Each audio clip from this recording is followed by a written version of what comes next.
my name is Vivian Cigarroa, and I'm a Gear Up tutor at Riverside Middle School. Today I will be doing a math tutorial on exponent properties of integer exponents. I will be focusing on multiplying and dividing, powers of products and quotients, and powers of zero. The reason for this is so it can serve as a recap, and you can remember what you learned this year, and you can take that with you when you go into algebra next year. I really hope this video helps a lot, and let's get started. The first property I will be working on is multiplying and dividing powers. I will first begin with multiplying powers. Let's think about what 4 to the negative 3 power times 4 to the 5th power. I'm multiplying two things that have the same base. In this case, it would be 4. And then I will add the exponents. So 4 is my base, which will stay the same. And then I will add negative 3 plus 5. This will then equal to 4 to the power of 2, or 4 squared. Remember, I just took the negative 3 and the 5 exponent and I added them together. Negative 3 plus 5 is 2, and this would be my answer. And that's just a straightforward exponent property.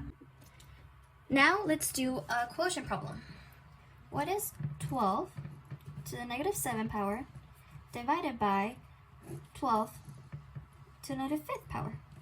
Well, since I am dividing here, I will actually be subtracting the exponents when I have the same base, which is 12. So this will equal to 12 to the negative 7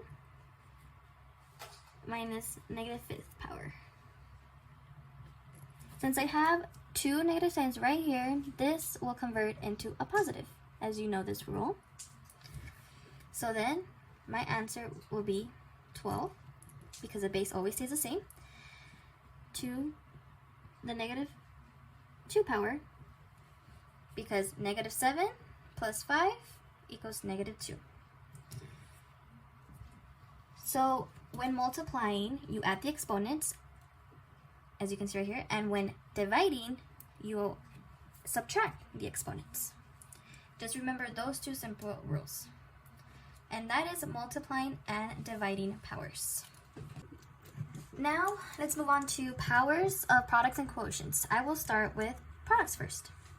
Let's say I have 3 to the negative 8th power times 7 to the 3rd power.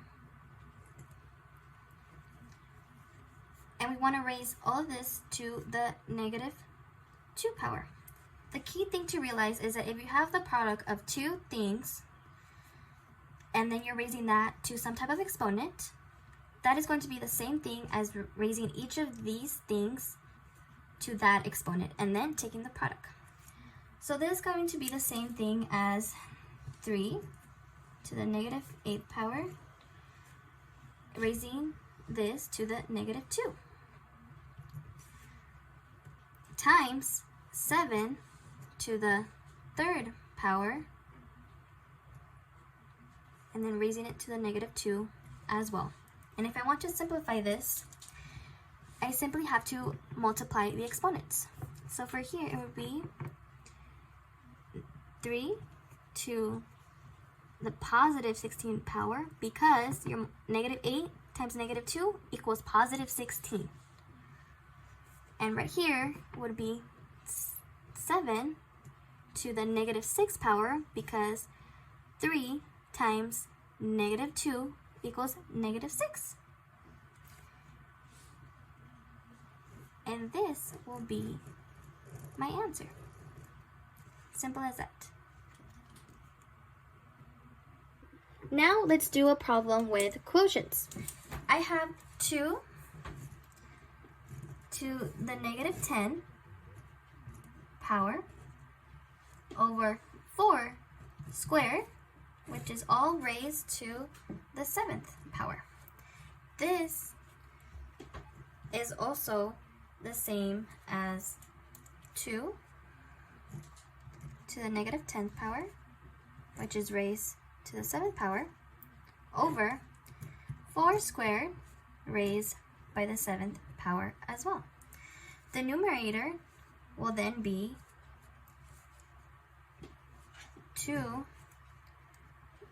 to the negative 70th power, because just like in the products, you will be multiplying the exponents. So negative 10 times 7 is negative 70. And moving to the denominator, this will be 4 to the 14th power, because 2 times 7 is 14. And this would be your final product after simplifying it. And that is powers of products and quotients. Now let's move on to the last property of integer exponents, which would be powers of 0.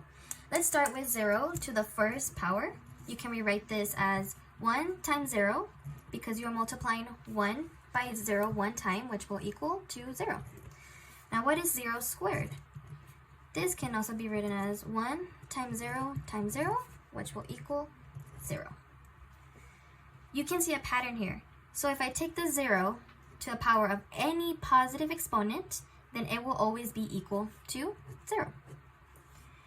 The next rule is that 0 to the power of any negative exponent, like negative 3, or negative 6, negative 10, will always be known as undefined. And the last rule is that any non-zero number to the power of 0 will always equal to 1. So 5 to the power of 0 will be 1. And that concludes the rules of powers of 0. I really hope this tutorial helped, and if you have any more questions, remember that you still have access to tutor.com. Thank you! Sing it!